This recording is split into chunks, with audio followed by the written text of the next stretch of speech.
Salut les amis, comment ça va? Aujourd'hui là, je suis dans le Var avec le Duc du Var. On l'entend, le Duc du Var, mais quel honneur. Comment ça va mon petit Taille? Quel bonheur de te recevoir à la maison.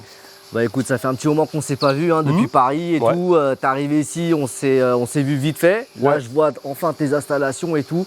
Bah voilà. Ça te plaît ou pas? Ça déchire. Et du coup, je pense qu'on va faire profiter aux abonnés. On va faire un petit tour de tout ça. Qu'est-ce que t'en penses? Trop bien, avec plaisir. Bah déjà, on démarre par la volière. Ouais, c'est parti. Allez, c'est parti. Donc ta volière, elle fait combien de... Ok, la volière, dans la volière, aujourd'hui, il y a 4 oiseaux. Il y en avait 5, mais j'en ai perdu un récemment. Pendant l'été, on est en plein été. Aujourd'hui, on est en plein été, mais vous êtes diffusé en septembre, donc pour vous dire un peu. Et là, en plein été, j'ai perdu un de mes oiseaux ce matin de vieillesse. Bah, ça arrive. Hein. Et donc aujourd'hui, ils sont 4. La volière, elle fait 49 mètres carrés. Elle fait 7 mètres par 7 mètres. Et elle fait 3,50 m de haut. Donc ça leur donne un beau volume. Elle est en aluminium, peinte en noir, tu vois, pour avoir une meilleure visibilité. C'est vrai que quand tu la vois de l'extérieur, quand c'est pas en noir, on voit parfaitement à travers. Alors que quand c'est en aluminium, tu vois, ça fait une petite barrière, quoi, visuelle. Dedans, il y a Maria, qui est un barbican, qui est un oiseau qui est originaire à la base du Sénégal. Elle est élevée à la main, c'est pour ça qu'on peut la manipuler si bien, tu vois. Et j'ai aussi Merlin, qui est un spréo superbe, qui lui vient de Tanzanie. Il est beau gosse, mais le nom superbe, c'est vraiment son nom scientifique. Enfin son nom vernaculaire, pardon. Et du coup, tout le monde vit en cohabitation avec un couple de roule-roule, qui sont des petites perdrix et tout, qui vivent au sol. Des petites perdrix indonésiennes. Et du coup, on a fait un peu un décor jardin provençal, tu vois. On a voulu garder le ton un peu de la maison. Donc j'ai fait un jardin provençal, donc tu as des cailloux blancs au sol, tu as un olivier centenaire dans lequel ils aime bien aller se percher. Et il y a une vidéo justement où tu installes tout ça. Hein. Ouais, on a fait une vidéo, il y a toute l'installation de la volière où on part de zéro et on a mis 2 jours et demi à peu près à mettre en place la structure et à aménager toute la déco.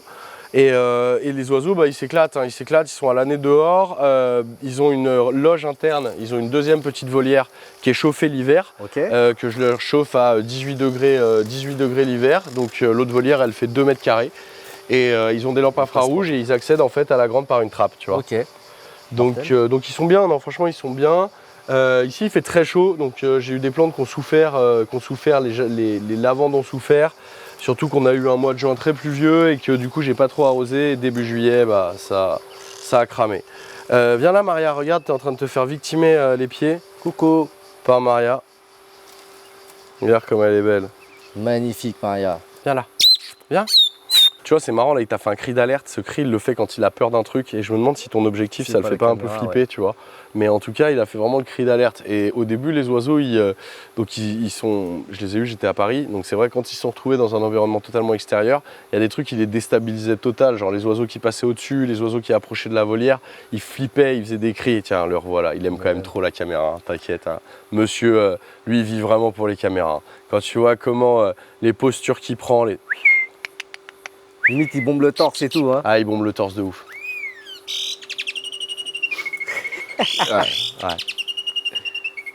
Ça, c'est des cris d'appel parce qu'il essaye de faire un nid là-dedans, tu vois. Et donc, il met plein d'entrelacs. Si tu regardes, il y a plein de trucs qui sont tombés. Tu vois, tout ce qu'il récupère, il va le foutre là-haut. Viens là. Regarde, si je lui propose des trucs, tu vois, il va tout de suite aller les mettre là-haut. C'est vraiment un oiseau magnifique, lui. Il a été... c'est rare que je puisse le caresser comme ça en ce moment, tu vois. C'est rare qu'il me laisse faire ça.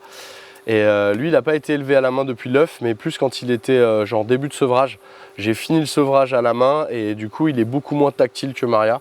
Mais on peut quand même le toucher, tu vois. Chose qui serait impossible par un oiseau élevé par ses parents, quoi. Ou alors, il faudra vraiment l'apprivoiser, mais c'est du taf.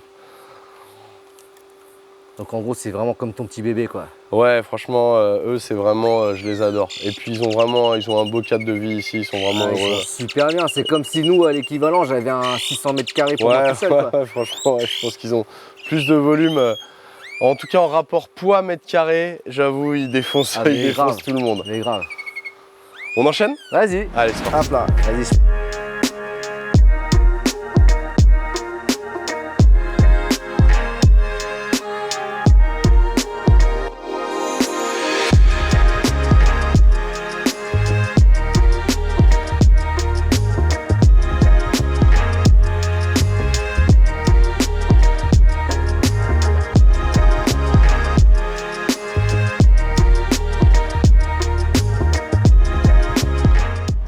Bon alors visiblement là on arrive dans ton garage. Nous sommes dans mon garage qui fait aussi office de studio. Donc c'est l'endroit qu'on a vraiment aménagé pour pouvoir tourner nos vidéos sur la chaîne.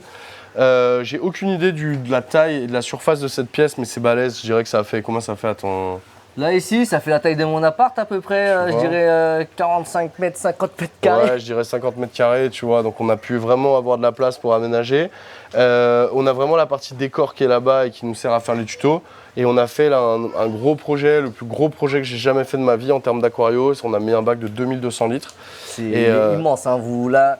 Je sais pas la caméra ce que ça donne, mais en tout cas je suis devant là et en vidéo en fait quand je l'ai vu, il était déjà assez impressionnant et là franchement je suis assez bluffé par les dimensions du bac. Il fait 160 par 190 par 70 de haut, tu vois, donc 2000, après 2200 litres. Okay. Il y a une décante en dessous, c'est de l'eau douce, c'est un biotope du Rio Xingu.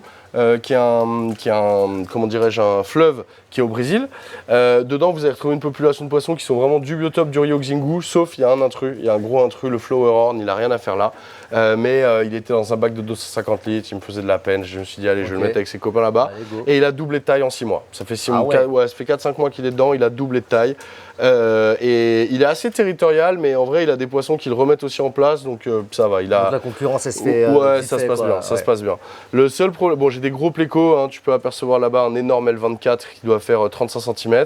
Donc il y a vraiment des gros plécos, il y a des gros panacs, et le problème en fait de ces panacs, c'est qu'en fait ils bouffent du bois à mort, ils défoncent les racines, et donc en fait derrière ils chient du bois, et ça fait des tonnes de particules dans l'aquarium, donc qui se déposent au fond, que je siphonne régulièrement, mais qui, quand il y a des failles ou quand il y a des trucs ou quand les poissons se déplacent un peu vite, bah, ça fait en suspension des nuages de bois en particules en suspension.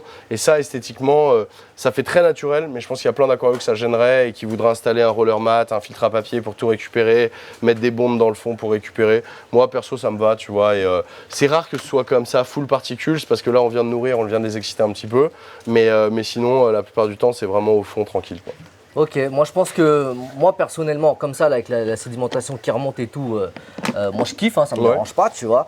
Après, c'est vrai qu'il y a des gars, je pense que vous connaissez Wild World of Dave. Je vois très bien qui c'est, je l'ai rencontré à Vivarium. Ouais, super sympa. Et lui, il a une décante de porc, je pense que ça le rendrait hystérique, les particules, exactement. Et il se dirait ton bac est malade. Ton bac est malade. En pensant à lui, justement, je sais qu'il passe sur les vidéos. Dis-moi ce que tu aurais fait, toi, hein, sur ton setup. Il va dire j'aurais mis 4 colonnes, j'aurais mis un filtre papier avec un filtre tambour. En tout cas, il aurait utilisé des solutions. Le tout automatisé au max.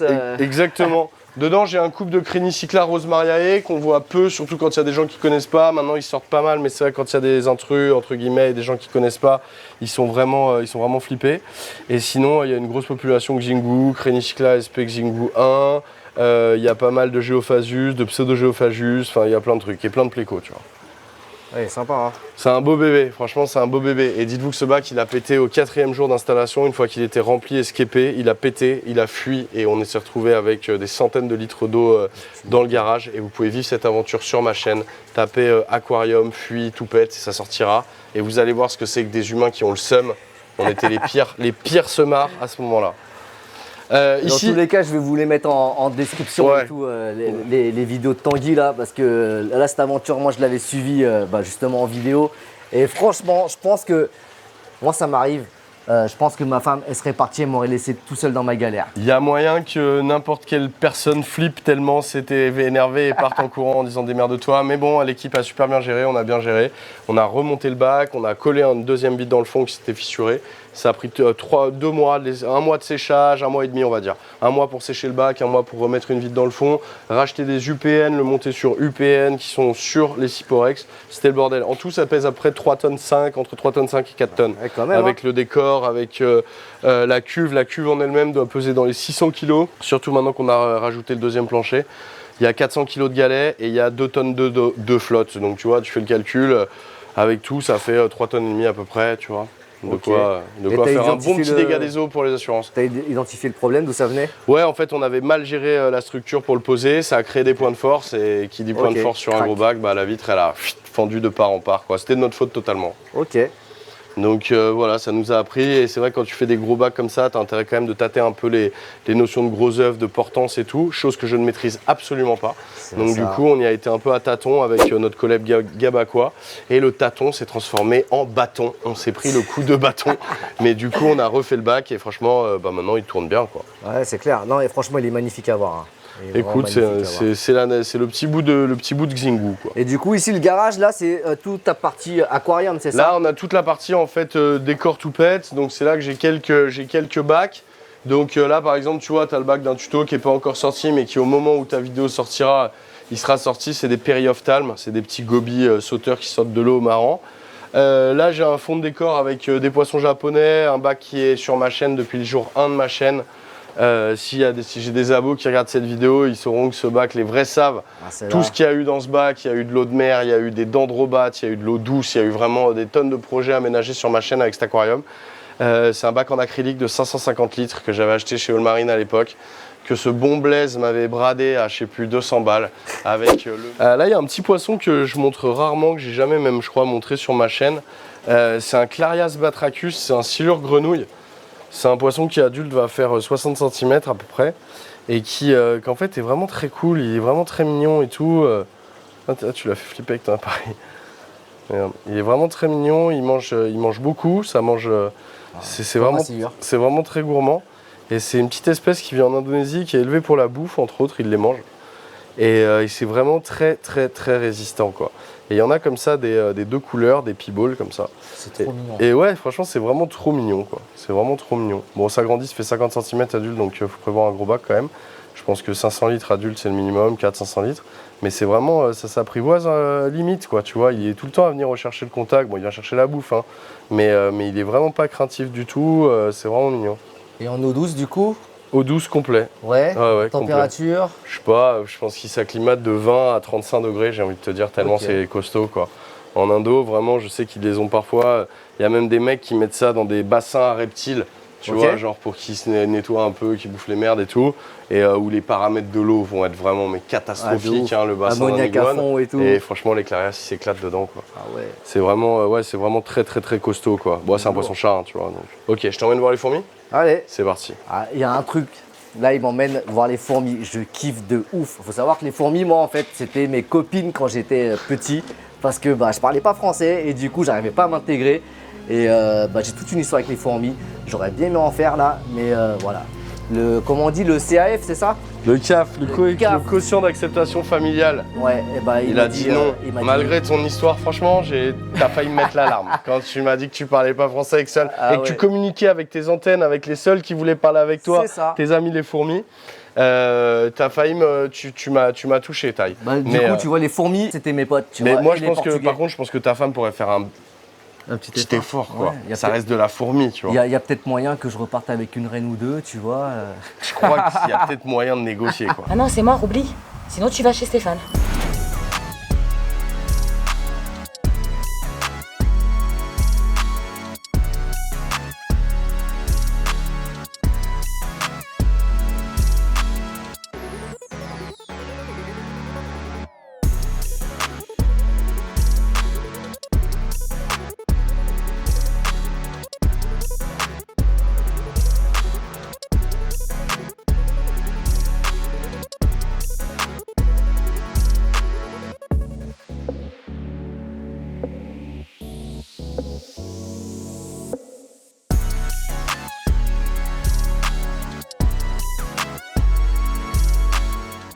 Bon là on est dans la Reptile Room, donc mes abonnés sauront que bon voilà, après chaque install que vous voyez dans cette pièce, elle a eu droit à un tuto sur la chaîne.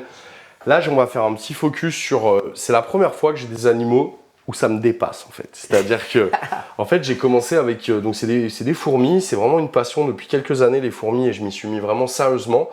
Je suis extrêmement fan de ces bestioles, mais là j'avoue que ça m'a dépassé. Là, quand vous allez voir les plans de coupe, quand je vous parle, vous vous dites que ça part complètement en live et que j'ai des fourmis partout. Alors, c'est vrai et c'est pas vrai.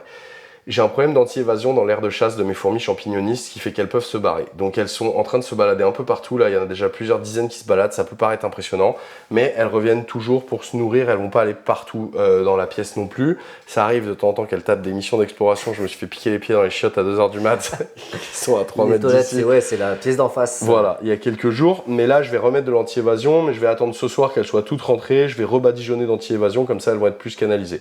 Ces fourmis elles sont incroyables, c'est des fourmis champignonistes, c'est elles qui ont inventé l'agriculture. Dites-vous qu'on a inventé, on a mis plusieurs milliers d'années, l'humain, pour inventer l'agriculture, alors qu'elles, ça fait des millions d'années qu'elles cultivent. Ces fourmis, elles découpent des feuilles. Ces feuilles, elles les transportent jusque dans la fourmilière sous terre. Et dans la fourmilière, elles cultivent en fait un champignon dont elles se nourrissent. Donc pour manger ce champignon, elles ont besoin de dégrader des feuilles, elles ont besoin de cultiver ce champignon. C'est assez impressionnant parce que la taille du champignon, elle augmente de façon assez exponentielle quand on les nourrit. On parle d'un champignon qui peut grossir de plusieurs centimètres par jour, donc ça peut vite devenir débordant. Là, ma colonie, elle va avoir, je sais pas, je dirais entre 5 et 10 000 individus. J'ai commencé avec une cinquantaine d'individus il y a un an, donc ça va très vite. Ouais, ça se reproduit très bien. Ça va très vite. Et c'est vraiment bluffant de les voir découper, de les voir transporter les tiges et tout. Franchement, moi j'adore, je trouve ça vraiment incroyable. Mais là, depuis quelques jours, avec ce problème d'évasion là, c'est un peu flippant. Mais là, je vais résoudre ça bientôt. Donc ne vous dites pas que ces images, j'ai des fourmis partout. Là, il y en a aujourd'hui. Mais tant qu'elles ont des feuilles à découper, elles restent autour. Maintenant, c'est pas du tout une espèce pour débutants. Parce que il faut donner beaucoup de végétaux. Donc du coup, si tu es en ville ou si tu n'as pas accès à des végétaux, c'est une galère. Ça grossit extrêmement vite, la colonie. Donc c'est vraiment une espèce que je dirais dédiée à des gens qui vont savoir dans quoi ils se lancent et qui vont pouvoir gérer un développement massif d'une colonie de fourmis. Maintenant, si vous êtes motivé, c'est incroyable à élever. Incroyable. C'est super sympa à observer en tout cas. Super.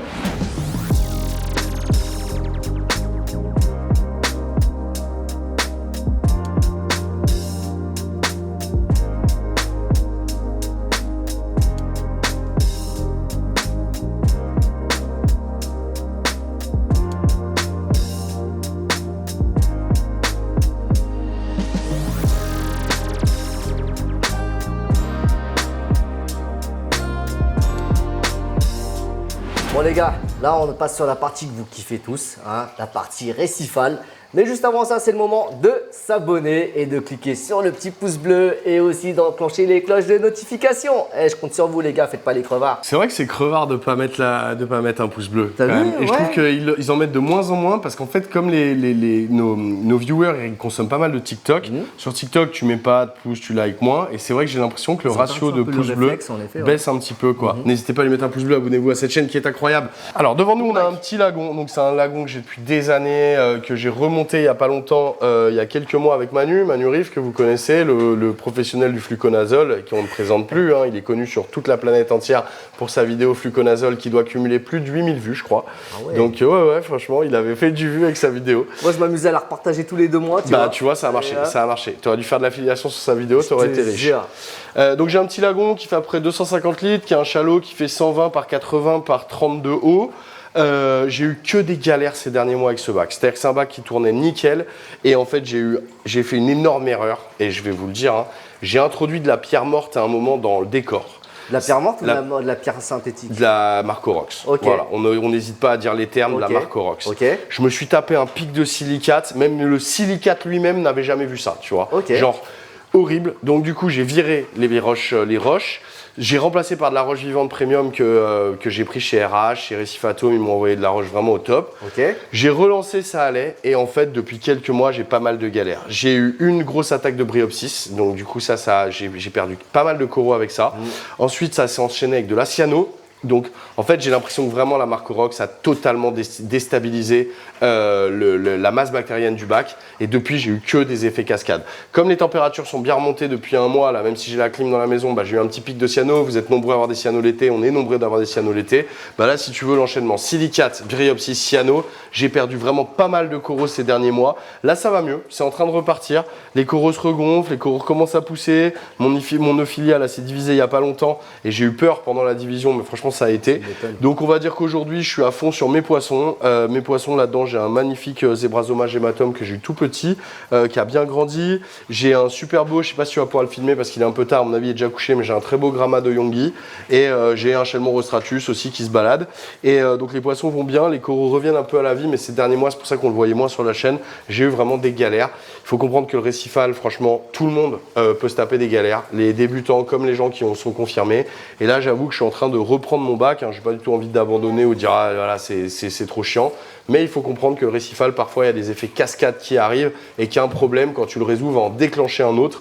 Donc là, j'espère que c'est assez stabilisé, mais on croise les doigts pour que ça aille mieux. En tout cas, franchement, le récifal, il n'y a rien de mieux pour épater les débutants, les gens. Vous arrivez dans un salon, vous voyez cet aquarium sous bleu avec des coraux fluo, vous faites waouh, c'est vraiment impressionnant. C'est clair. Et même au bout de 20 ans de récif, bah, je suis toujours aussi captivé quand je vois ça. De toute façon, souvent, j'ai remarqué qu'on bug que sur des petites parties du bac. Et ça nous fait un petit moment. Et après, on passe sur un autre petit coin qui nous fait plaisir parce que ça pousse bien et tout. Exactement. Et là, je vois tes sarcophytons. Ah, les sarcos, je les ai depuis des années. Je dois les avoir depuis 4 ou 5 ans. C'est des Fidji. C'était des longs polypes Fidji à l'époque.